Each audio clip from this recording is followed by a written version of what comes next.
ఈరోజు దేవుని మాట కీర్తనల గ్రంథము 99వ అధ్యాయము 6వ వచనం. ఆయన యాజకులలో మోషే అహరోనులుండిరి.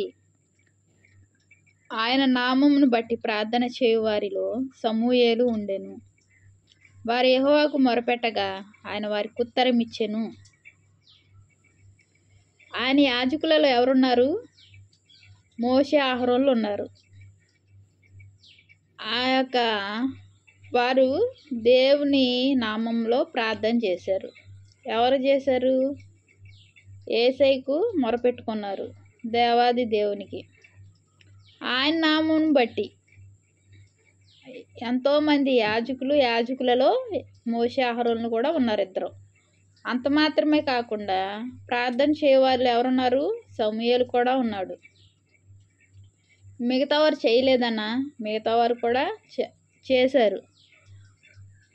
వారందరూ భక్తులు యొక్క పేర్లు బైబిల్ గ్రంథంలో వ్రాయబడి ఉన్నాయి. అయితే సమూయేలు కూడా ప్రార్థన చేశాడు.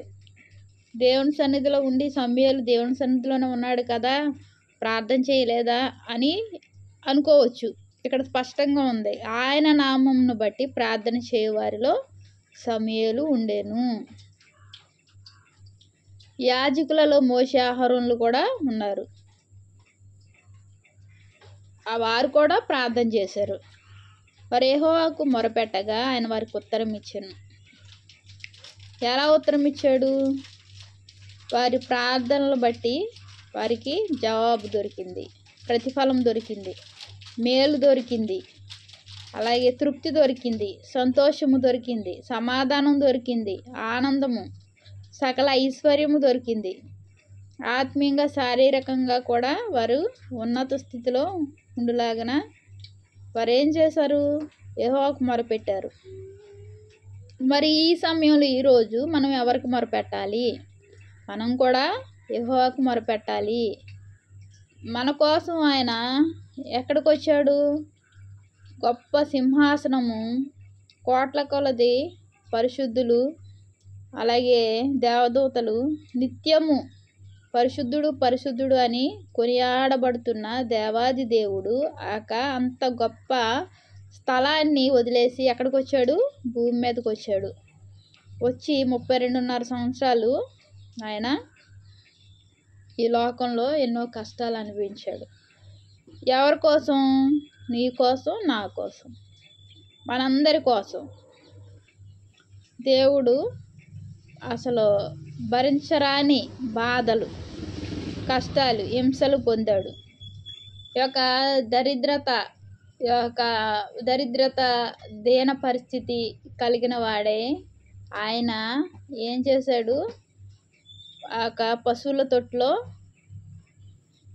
తొట్టులో ఆయన జన్మించాడు. పశువుల తొట్టులో జన్మించడం అంటే ఏంటి? పశువుల తొట్టిలో పరుండబెట్టారు స్థలం లేక. ఇంకా ఎంతో దీనమైన పరిస్థితిని ఆయన ఎదుర్కోవాల్సి వచ్చింది. ఎందుకోసం ఈ లోకానికి వచ్చాడు ఆయన? నీ జీవితాన్ని, నా జీవితాన్ని, మన యొక్క జీవితాలను బాగు చేయడానికి ఆయన వచ్చాడు. మన యొక్క దరిద్రతను తొలగించడానికి ఆయన ధనవంతుడై కూడా ఈ లోకానికి వచ్చాడు. వచ్చి ఆయన మన యొక్క దరిద్రతను ఆయన అనుభవించాడు. ఆయన బిడ్డలమైన మనకు ఒక మంచి స్థితిలో ఉంచాలని ఆయన ఆశపడ్డాడు. ఇప్పటికీ ఆశపడే దేవుడుగా ఉన్నాడు.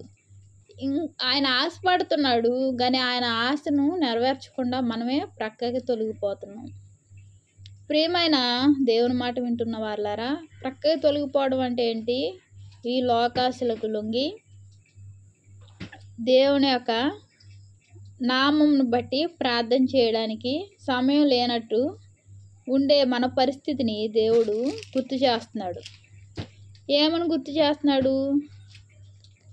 ఈ యొక్క యాజకుల్లో మోషే అహరోనులు ఉన్నారు. ఆయన నామంను బట్టి ప్రార్థన చేయవాళ్ళు సమూయేలు ఉన్నాడు.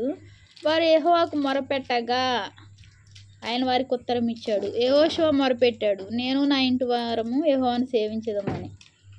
ఇలాగా అన్నా మొరపెట్టింది, ఎస్తేరు మొరపెట్టింది దేవునికి. ఇంకా ఎవరు మొరపెట్టారు? దానియేలు మొరపెట్టాడు, షడ్రక్ మేషక్ అబేద్నెగోలు మొరపెట్టారు. ఇంకా ఎవరు మొరపెట్టారు? ఇలా ఎంతోమంది బైబిల్లో.